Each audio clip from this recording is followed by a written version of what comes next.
किसान साथियों राम राम। आशा करता हूँ आप सब ठीक ठाक होंगे।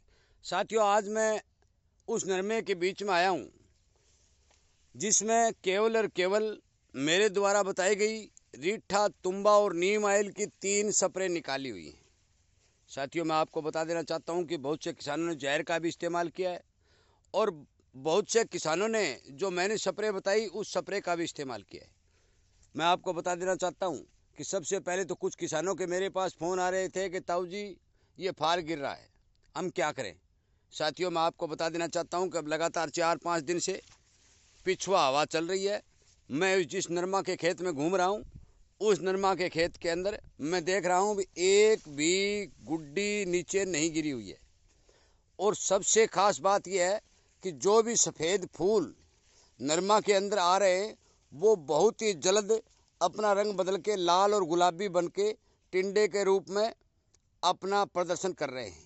साथियों, मैं आपको बता देना चाहता हूँ कि बहुत से किसानों ने जहर का इस्तेमाल किया है। मैं मानता हूँ हो सकता है भी जहर का रिजल्ट होगा, परंतु जहर के जितने भी ज़्यादा पैसे किसान ने खर्च किए उनसे बहुत ही कम खर्च के अंदर, बहुत ही कम पैसे के अंदर जो रीठा, तुम्बा और नीम ऑयल की स्प्रे जिन किसानों ने की है, साथियों उनका नरमा उन जहर वाले किसानों से कुछ न कुछ बेटर है, बढ़िया है। ये मैं नहीं बता रहा, ये फसलें बता रही है, नरमा खुद बता रहा है। साथियों, जिस नरमा के अंदर मैं घूम रहा हूँ उस नरमा को ऊपर से पूर्ण रूप से तोड़ा गया है और तोड़ने के बाद उस नरमे का फलाव किया गया है। अब जब उसके अंदर शाखाएं निकली हैं, उन शाखाओं पर मैं देख रहा हूँ कि बहुत ही ज़्यादा मात्रा में गुड्डियाँ लगी हुई हैं। गुड्डी का सफ़ेद फूल बनेगा और सफ़ेद फूल जब गुलाबी रंग में कन्वर्ट होगा तो वो मान के चलो भी टिंडा बन जाएगा। साथियों, मैं आपको हर तरह की जानकारी जो किसान को मिलनी चाहिए वो समय पर वीडियो के माध्यम से पहुंचा रहा हूं और इसीलिए मैं आपसे निवेदन कर रहा हूं कि आप इस चैनल के साथ जुड़ करके इस तरह की जानकारियों का लाभ उठाएं। साथियों, अब हम इस नरमे के ऊपर जो ऊपर की बीमारी हमारी गुलाबी सुंडी की थी, मुझे कहीं भी कोई गुलाबी सुंडी कतई कोई दिखाई नहीं दी, न ही किसी टिंडे के अंदर। कहने मैंने 20-22 टिंडे तोड़े और तोड़ने के बाद देखा तो उनमें से कोई गुलाबी सुंडी मुझे नज़र नहीं आई। अब बात करते हैं इसके अंदर तेला चेपा और सफ़ेद मक्खी की। साथियों, एक लेवल होता है, वो लेवल ये नरमा क्रॉस नहीं कर रहा है। इसके अंदर नहीं तो ज़्यादा कोई सफ़ेद मक्खी है और नहीं कोई तेला है, नहीं कोई थिरप है।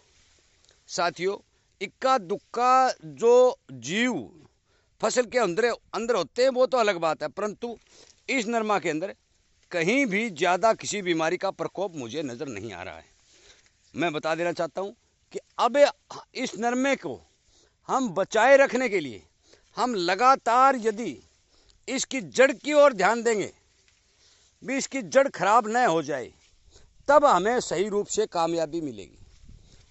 गुलाबी सुंडी का प्रकोप हमने कंट्रोल कर लिया, तेला चेपा और थिरप का तो समय ही चला गया, कंट्रोल कर लिया, परंतु अब बहुत से किसानों के खेतों में जो उखेड़ा नामक बीमारी आती है, उस उखेड़े के लिए जड़ के ऊपर काम करना अति आवश्यक है। साथियों, मैं आपसे विनय निवेदन करता हूं कि जड़ को सुरक्षित रखने के लिए मैंने अनेक वीडियो इस चैनल के ऊपर बना कर डाल रखे हैं। आप कृपया करके वो वीडियो सुने और उनके हिसाब से अपने खेत के अंदर काम करें। अब आप फाल को रोकने के लिए किसी भी प्रकार की स्प्रे का इस्तेमाल न करें, क्योंकि यदि पिछुआ हवा लगातार चलती है तो आप मान के चलो कि नरमा के अंदर फाल की कोई कमी नहीं रहेगी। आपको केवल और केवल 2 या 3 चीज़ों की ओर ध्यान रखना है। पहला गुलाबी सुंडी, दूसरा सफ़ेद मच्छर और तीसरा जड़ की बीमारी।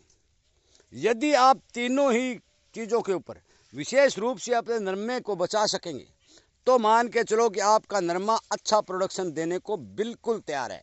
साथियों, मैं आपको बता देना चाहता हूँ कि जो मैं स्प्रे ये नीम ऑयल, रीठा और तुम्बा की बता रहा हूँ, आप मेरे पर विश्वास करें या नहीं करें इस बात से मैं नहीं कह सकता। आप ये भी मत सोचें कि ताऊ जी को टीआरपी बटोरने के लिए वीडियो बना रहा है। मैं आपको इस बारे अवगत कराना चाहता हूँ कि आप जिन जहरों का प्रयोग कर रहे हैं, मैं ये गारंटी से कह सकता हूँ कि जहर से ये स्प्रे बहुत ज़्यादा बेटर है, बहुत ज़्यादा अच्छी है। पौधे के अंदर फुटाव, पौधे का कद, पौधे की बनावट, ये सब के सब यदि हम गौर से देखेंगे तो आप मान के चलो कि आपको खुद व खुद इस स्प्रे का रिजल्ट सामने आ जाएगा।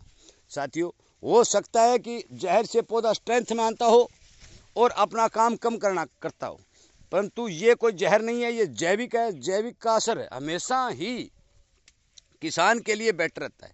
इसलिए कृपया करके साथियों, मैं जो बात आप तक पहुंचाने की कोशिश कर रहा हूं उस बात पर ध्यान दें, उस बात की पर गौर करें और पौधे को हर बीमारी से बचाने के लिए जैविक तथ्यों का ज़्यादा से ज़्यादा इस्तेमाल करें।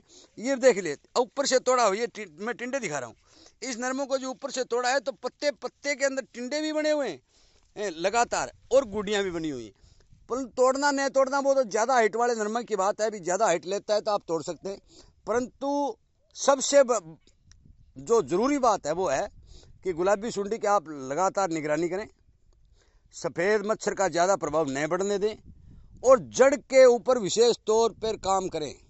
यदि उखेड़ा आ जाता है तो आपकी करी कराई मेहनत सारी की सारी खराब हो जाएगी, सारी की सारी नष्ट हो जाएगी। इसलिए कृपया करके साथियों, इस वीडियो को ज़्यादा से ज़्यादा शेयर करें और जो मैं किसान को जागरूक करने के लिए समय समय के ऊपर जानकारी देने के लिए जो वीडियो बना रहा हूँ और वो यदि आपको मिलते रहे तो आप चैनल के साथ जुड़े, सब्सक्राइब करें और सामने वाली घंटी का बटन दबाएं ताकि आपको समय पर वीडियो उपलब्ध हो सके। साथियों, इसके साथ साथ मैं एक बात और बता देना चाहता हूं कि शुरुआत में पौधे के ऊपर सफ़ेद फूल आते हैं, फिर वो थोड़ा लाल रंग देते हैं, फिर वो गुलाबी होते हैं, गुलाबी होते ही उनके अंदर टिंडा बनना शुरू हो जाता है। साथियों, चैनल को सब्सक्राइब करने, लाइक करने, शेयर करने और किसान हित में काम करने के लिए आपका बहुत बहुत धन्यवाद।